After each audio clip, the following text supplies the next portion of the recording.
All right, so today I have to make a video talking about Canadian gun laws, and for the simple reason that we had the worst mass shooting in our history recently. Now, I don't know if it would technically be considered a mass shooting because I'm not sure what the definition has to be. If a mass shooting has to happen all at once, because the guy went in multiple locations. But again, that's rather irrelevant.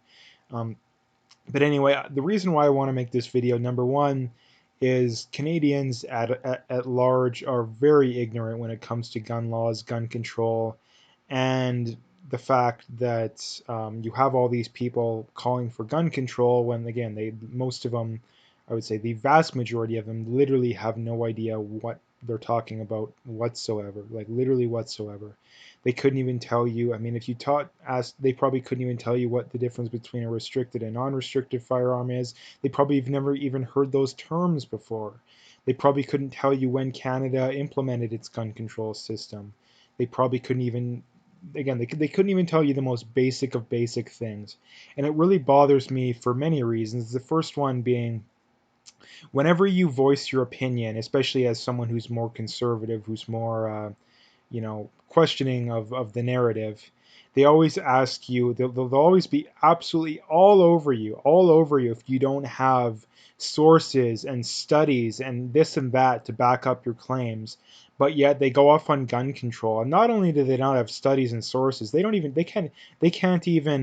they can't even describe in the most basic form. Like, it would be the equivalent of me not even knowing like what climate change is, or what the left or anybody even thinks climate change is, but yet thinking that climate change is not an issue or fake or whatever you want to call it.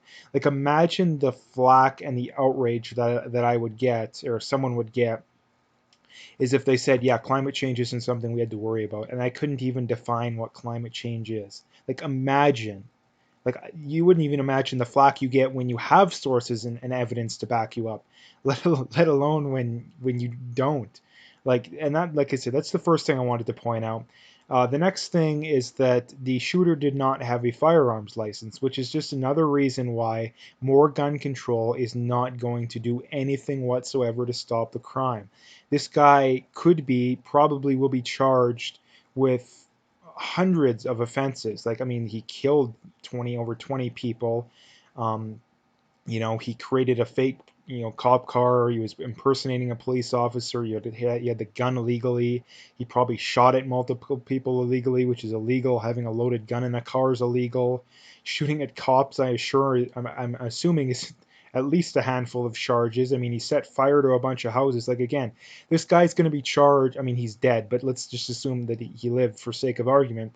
He's going to be charged. He would be charged with, like I say, probably upwards of 100 offenses. But yet, if I'm sure if we made it even more illegal for him to have a gun, I'm sure that would have prevented him. Like, that's the leftist argument here, and the argument makes no sense whatsoever. And these are the same people that, when it comes to the idea of marijuana legalization, they'll always tell you, oh well, you can easily get marijuana. Like, what's the point of keeping it illegal?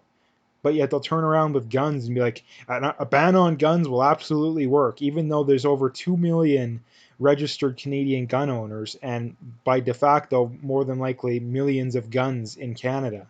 Just in Alberta, there's over a quarter of a million restricted firearms owners, let alone non-restricted. And non-restricted, there's a lot more non-restricted firearms owners than restricted.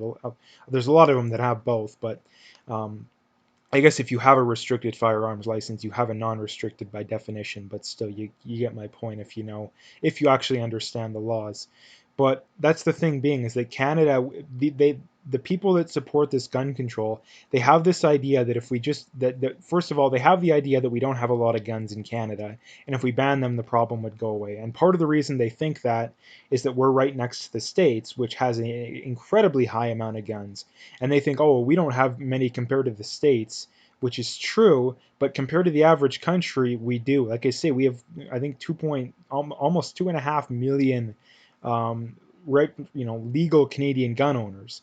So again, like people don't realize just how many guns that is. Like if we weren't next to the States, if we were next to some, an average European country, we would look like the States compared to them. And people don't realize that is that Canada's actually, especially in the Albertas and the Saskatchewans of the world, not as much. I mean, if you live in the city, you're completely oblivious to this too, which is another thing that really bothers me is people that have never seen a gun. I mean, other than maybe on a cop, but never seen a gun, never shot a gun. They probably don't even know anyone who owns guns, and yet they have this super strong opinion on stuff, and that really bothers me. And it's like I say, because if you make your opinion now, have a strong opinion on something, and you don't have tons of evidence to back it up, like something that they disagree with, they'll call you out for it. But yeah, they couldn't be any more clueless.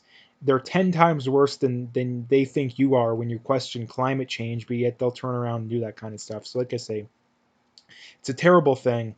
And like I said, I really don't like trying to politicize this kind of stuff. Like I keep mentioning, it'd be nice to be able to mourn and to not do this kind of stuff. But again, the minute this kind of stuff happens, before the bodies are cold, it's already, oh, gun control, gun control, gun control. They still haven't released the gun or guns that were used. He did act alone. At least that's what the RCMP is saying. But the guns that he used in this case are completely irrelevant, because you could have committed this crime with any gun, pretty much any gun you could have did this with a single shot rifle, you could have did this with a single shot shotgun. um, like I say, the guns that were used are completely irrelevant. And the other thing that this goes to show too is that the left has this idea that, oh, we got to ban these I mean, they call them assault weapons, which they're not actually assault rifles, they're semi-automatic rifles. We got to ban them because you can shoot a lot of bullets really fast and you can kill a lot of people very fast, which is true to an extent. But what they don't tell you is that you could easily, just as easily, go do something like this with a single shot or a bolt action rifle or a shotgun or any other gun, and easily be able to do it because you're going, driving around, you see someone, and I mean, as crazy as it sounds, it just happened. You shoot them, you see a cop, you shoot them. I mean, obviously the cop can shoot back, but the cop doesn't want to die, and if you're in a situation like that, you're not afraid of dying, so it's a little bit different. But again, we gotta be more open and honest with this kind of stuff, and we're not, because the minute we have this idea that, oh, there's only one side of the argument that makes sense too, and people continuously, whenever a politician or a media outlet talks about this kind of stuff, it's, oh, they're spouting NRA talking points, even though the NRA is completely privately funded, 100% privately funded, and yet you have most of these anti-gun groups are funded through rich, the corporate types. Michael Bloomberg spends more money on trying to ban guns than the NRA does, and no one ever seems to care about that, and that's one guy. So that's another terrible argument, but I don't have time to break down literally every argument because that's probably would be take an hour. But the thing I wanted to point out is that, um, to compare Canada, or the other thing I wanted to point out is that to compare Canada to other countries, you first have to establish that, like I say, let's just take the States example. To compare Canada to the States or vice versa, you first have to establish that Canada's murder rate is down because of gun control, and the States' murder rate is higher because of lack of gun control. And both of those things are untrue. Canada's murder rate has gone down slightly since the gun ban, but the States' murder rate has gone down just as much, if not actually a little bit more, as a percentage in that same amount of time. So to say that Canada's murder rate is down because of gun control, that kind of conflicts with the idea that the state's murder rate has also gone down more than Canada's murder rate in that amount in that time, even though the amount of guns in the states has more than doubled in that amount of time. The amount of constitutional carry states has doubled in that amount of time. Um, and like I said, the amount of states that have loosened gun control has definitely gone up by quite a bit. If you look in the 90s, I think there was only 4 or 5 constitutional carry states. Now there's about 12. And if you don't know what constitutional carry means, it means that you can conceal or open carry a gun as long as you're legally allowed to own a gun in the first place. In other words, it means you don't need a permit or any training to own a gun. And when you talk to the average anti-gunner, that's like their worst nightmare. But you quickly go to find out, and again, it was one of the first videos I made on the topic, so go check it out if you don't believe me. The first videos I made on this channel, um, the constitutional carry states don't have a higher murder rate, and the most anti-gun states don't have a lower murder don't have a lower murder rate. The constitutional carry states don't have a higher murder rate. The constitutional carry states actually have a slightly lower murder rate than the U.S. average, and of the states with the lowest murder rates, 3 out of the 4 of them are constitutional carry states. The other one being Hawaii, and I think we all know, I think it's safe to say that Hawaii has a lower murder rate because it's in the middle of nowhere, but pretty hard to get a gun across the border. Probably not a lot of guns there to begin with, and it's probably very expensive to get a gun because it's going to have to be shipped over. So gun ownership in Hawaii would be rather de-incentivized. But that's a different topic in and of itself. Basically, to bring it full circle, the thing I wanted to get across here is that gun control does not work. The police aren't there to save you. Two people say, well, you don't need to own a gun for self-defense because the police will save you. Well, did the police save these people? No, the police failed to put out the Amber Alert when they had more than enough time, more than enough warning. They didn't do it. I'm not blaming the cops either, too. People make mistakes, which is exactly why we can't rely on the police. The police, they're not going to be there to save you, and even if they are, they don't have a duty to save you anyway. There's many stories out there about the police not saving you when you're in trouble, and you suing the government or the police force and you losing.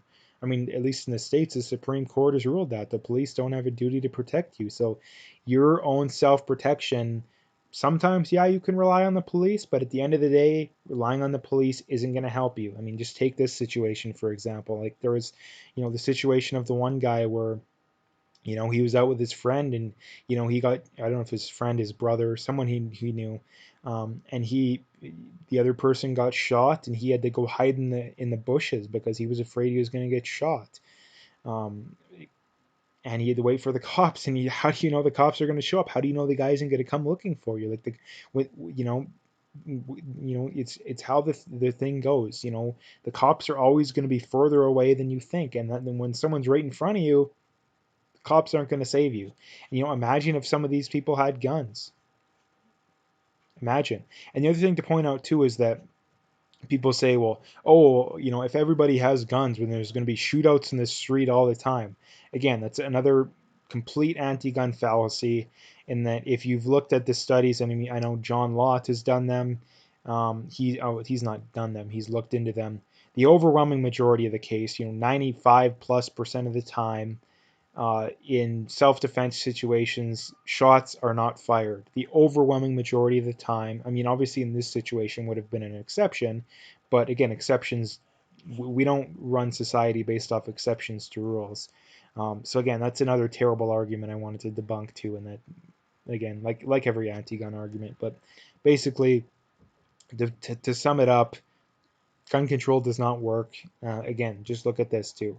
The problem, like I say, with gun control and with everything that these leftists propose is that they'll say, oh, if we just do this, then that'll stop the problem. And sure enough, that doesn't stop the problem. Oh, if we just go a little further, that'll stop the problem. And sure enough, it won't stop the problem. Oh, let's just go. We just need a little bit more. We just need a little bit more. Then we'll stop the problem. And sure enough, that won't work. And eventually, you get a full-on ban. You get a full-on tyranny. And because they did it slowly but surely, the average person out there didn't realize it, and they didn't realize till it's too late. And all along, they're in their they're enjoying their false sense of security and false sense of moral superiority, and that, oh, you guys are stupid because you don't want to protect people, even though by the end of it, it's an outright ban, and that's what they want, and that's why you can't give an inch too, because it's just how the saying goes: you give an inch, they take a mile. Um, but anyway, I'm gonna leave the video there. If you'd like to, make sure to like and subscribe. I do have my PayPal link in the description. I do have an email address for e-transfer. I appreciate any donations, but at the very least, just hit that like and subscribe if you haven't already. Um, And last thing, as always, check out my BitChute channel as well. YouTube is going to ban me at some point, so check me out there.